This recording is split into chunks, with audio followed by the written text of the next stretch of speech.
Hello guys, আসসালামু আলাইকুম। চলে আসলাম মুন্নানগর থেকে নতুন একটি ভিডিও নিয়ে। আজকে আমি আপনাদেরকে শিখাবো বা দেখাবো অবজেক্ট ইরেজার কীভাবে করা হয়। এর জন্য আমরা ক্যামেরাতে চলে যাব। ক্যামেরাতে গিয়ে একটা ছবি ক্লিক করব, দেন ছবিটার উপর প্রেস করব। ছবিটা আসতে একটু সময় নেবে। তারপরে আমরা এটাকে অবজেক্ট ইরেজ করব। এই যে এই বোতলটা দেখতে পাচ্ছেন, এই বোতলটাকে আমরা অবজেক্ট ইরেজার করব। ওকে, এখন যার যার ফোনে অবজেক্ট ইরেজার অপশনটা আছে তারাই আর কি এই জিনিসটা করতে পারবে। যাদের ওই অপশনটা নেই তারা করতে পারবে না। এর জন্য আপনাকে নিচে দেখবেন যে এডিট বাটন আছে বা টুলস আছে। টুলসে ক্লিক করার পরে আপনার একটা অপশন চলে আসবে অবজেক্ট ইরেজার।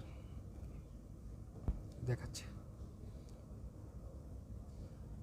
টুলসে চাপ দেব আমরা। এই যে টুলসে চাপ দিয়েছি। এখন অবজেক্ট ইরেজার পাশে এই যে দেখছেন একদম প্রথমেই লেখা অবজেক্ট ইরেজার, এটাতে প্রেস করলাম। প্রেস করার পরে অটোমেটিকলি আনওয়ান্টেড যত অবজেক্ট আছে সবগুলো নিজে থেকে সিলেক্ট করে নেবে। এই যে সিলেক্ট করে নেওয়া হয়েছে, এখন এটাকে ইরেজ করে দেওয়া হবে। ইরেজ করে দেওয়ার পরে এটা মুছে যাবে। এখানে আর এই আনওয়ান্টেড পার্সেন্টটা থাকবে না।